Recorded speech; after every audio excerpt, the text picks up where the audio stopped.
Hatua ya kwanza katika hii serikali ilikuwa ni kudhibitisha ama kuweka uchumi wa Kenya mahali ambapo kuna heshima na mahali ambapo Kenya hii isiende katika njia panda ama njia ya kuteleza.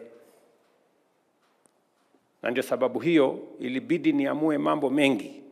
Ilibidi tusimamishe kidogo mambo ya mabarabara, ikabidi tupunguze pesa ya pande hii na pande ile kwa sababu madeni yalikuwa mingi, na ilibidi tukaze kamba kidogo ndio Kenya isiteleze. Na pia ikabidi tufanye mambo kadhaa ya kufufua uchumi wa taifa letu la Kenya. Tuliondoa subsidies ambazo zilikuweko, tukabadilisha vile tunanunua fuel products, tukabadilisha, tukaweka subsidy badala ya subsidy ya consumption, tukaweka subsidy ya production. Na kwa sababu hiyo, hata kama pale mbele mambo yalikuwa magumu kiasi, leo mimi nawatangazia ya kwamba Kenya, uchumi wa Kenya iko dhabiti. Na kuna ishara. Ile inflation ilikuwa 9.6%. Sasa imeteremka chini, iko 3.5%. Ile dola ilikuwa 167 shillings to a dollar. Sasa ni 128, 129. Ile pesa zetu za kigeni, madola ambayo tuko katika Central Bank yetu, imeongezeka kwa zaidi ya bilioni 300. Mpaka last week IMF, shirika la fedha la kimataifa, ikatangaza kwamba Kenya sasa ndio nchi yenye uchumi mkubwa bara la East and Central Africa. Kenya sasa overtake Angola. Tulikuwa namba 8. Mimi nikichukua usukani. Leo nchi yetu ni namba 6 kwa bara la Afrika. Our economy today is the 6th largest economy in Africa. It is the largest economy in East and Central Africa.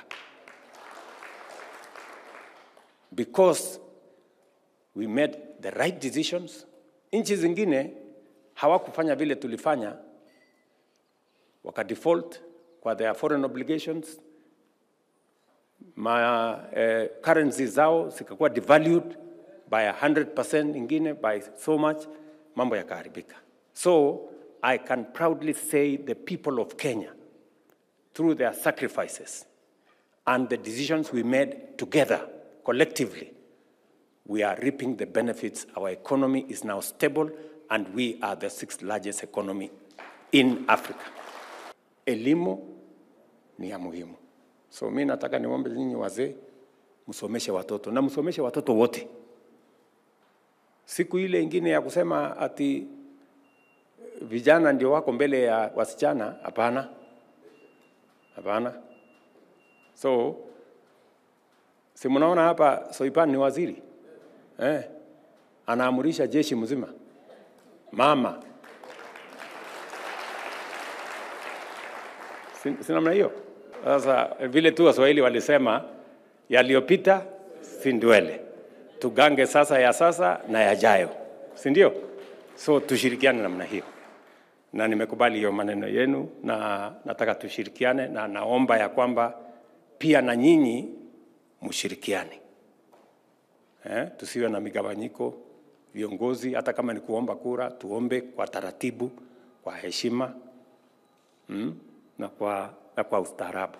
Ndio tusiwapiganishe wananchi, na tusiwagonganishe wananchi, na tusiwagawanye wananchi. Tuwe tunaomba na kura na tunasonga pamoja. Kwa sababu pale mtu akishachaguliwa anakuwa kiongozi wa wote. So usiweke uadui mkubwa mpaka ikafika wale hawaja kupigia kura wanaona ya kwamba hawana maana. Tumekubaliana ya kwamba hatutaki siasa ya ukabila, chuki na migawanyiko. Jameni, mkubali kama Wakenya tuungane. Na tuungane ili tuweze kuhakikisha ya kwamba Kenya inapiga hatua ya kwenda mbele na hakuna jamii ama sehemu inabaki nyuma. Tutembee kwa pamoja. Na ndio mnaona leo tuko na broad based government. Serikali inaitwa ya mapana na marefu. Yani mapana ndio ilete kila mtu na marefu ndio mtu asiwachwe nje. So hii broad based ndio sasa tunataka tuhakikishe ya kwamba sote kama wananchi wa Kenya tunaungana, tunashirikiana. Na tunashirikiana sio kwa manufaa ya mtu, lakini kwa manufaa ya wananchi wote wa Kenya. Wale wadogo, wale wachache, wale wengi, wale wako na uwezo, wasiokuwa na uwezo, kila mtu tuungane peleke taifa letu la Kenya mbele. Na mimi niko tayari kujumuisha wananchi wote, jamii zote za Kenya, kwa sababu kama kiongozi wa taifa hii hakuna Wakenya ambayo sio Wakenya. We are all Kenyans na tutashirikiana na tutafanya kazi kwa pamoja. Tukakubaliana ya kwamba lazima pia tushughulike na jambo la muhimu sana ambayo ni jambo ya cost of living. Mambo ya chakula na hasa mambo ya kilimo. Tufanye namna gani ndio kilimo isimame vizuri, tupate chakula na vile vile tuuze tupate pesa. So tumeweka msimamo sawasawa kwa mambo ya kilimo. Tukasema ile mbolea inasaidia wakulima wote wa chai, kahawa, mahindi, mchele, ngano, tupunguze gharama yake. So ile mbolea ilikuwa inauzwa saa zingine 5,000, 6,000, 7,000, tukahakikisha imekuja 2,500. Tukahakikisha kwamba tunaweka misimamo ya kuhakikisha kwamba zile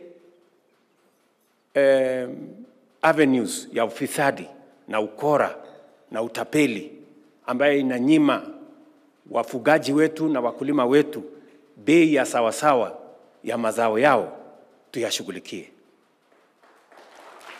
Leo tena mnajua ya kwamba bei ya chakula imeanza kurudi chini.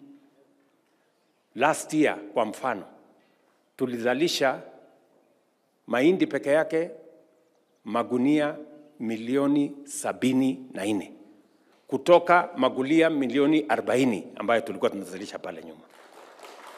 Ndio mumeona wale watu walikuwa wananipigia kelele kwa barabara hapa na sufuria kwa kichwa. Siku hiyo unga ilikuwa 240. Sasa hii unga iko hapo 140 na taramuka saa zingine mpaka hata 100. Tunaelewana? Chai, kwa wale mnajua mambo ya chai. Mwaka uliopita tulipata pesa ya chai Kenya bilioni 215 kutokana na bilioni 150 pale 2022. Kahawa ambayo ilikuwa imepata madhara makubwa kwa sababu ya mambo ya corruption na cartels na conflict of interest kwa sekta hiyo. Mtu mmoja alikuwa na leseni 4. Yeye ni mkulima, hako na leseni ya broker, hako na leseni ya mila, na yeye ndiye ananunua kahawa kwa stock exchange, kwa coffee exchange. Sasa anapangia tu kila mtu, anasema wewe bei yako ni hii, anaruka hapo, anabadilika, anakuwa mwingine, anaweka bei nyingine. Halafu mwisho yeye ndiye anachukua pesa, wakulima wanazama. Mimi nataka niwatangazie mwaka huu wakulima wa kahawa wameona tofauti. Ile kahawa walikuwa wanauza shilingi 50 kwa kilo, mwaka huu wameuza 100, 120, 140 in different parts. Pia maneno ya maziwa, tumesema ya kwamba hii maziwa tunataka pesa ifikie mkulima. Na tunataka bei ya chini ya maziwa iwe shilingi 50. Yenye kwa lita moja yenye inafika kwa mkulima. Najua bado kuna matatizo kidogo hapo Narok. Kidogo. Lakini Kenya ile ingine yote tumesema KCC wanunue maziwa na 50 shillings. Kama minimum price, kwa sababu tulikubaliana mambo hayo. Na mambo mengine ya ufugaji tukakubaliana ya kwamba mbegu tuweke sawa sawa. Tuko na program kubwa ya leather, ngozi, ambayo saa hizi inauzwa saa zingine shilingi 10, shilingi sijui 50, sijui shilingi ngapi, saa nyingine umbwa inakula, saa nyingine inatupwa. Mnajua tumeweka pesa nyingi sana hapa Ewasonyiro hapa. Tumeweka tannery kubwa hapo ambayo tumeweka zaidi ya bilioni 1. Hapa Narok hapa. Sijui hata kama tutapata nafasi ya kupitia pale tutaongea tunaenda kufungua hiyo tannery. Nimeweka pesa ingine karibu shilingi bilioni 2 hapa Nairobi, mahali inaitwa Kenani, kwa mambo ya ufugaji, kuhakikisha ya kwamba ngozi ya ng'ombe zetu na kondoo zetu na mbuzi zetu asiendi hasara, iko na bei. Na hii viatu tunanunua kutoka dunia hii yote na ngozi ya watu wengine. Hii ngozi ya ng'ombe yetu haina dhambi, inaweza kutengeneza viatu, inaweza kutengeneza leather products. Namna gani jameni? Si namna hiyo? So hapo tumenyoroshana vizuri. Na mtaona tofauti tu, ni vile mtoto hawezi kuzaliwa leo na akatembea. Lazima namna hiyo.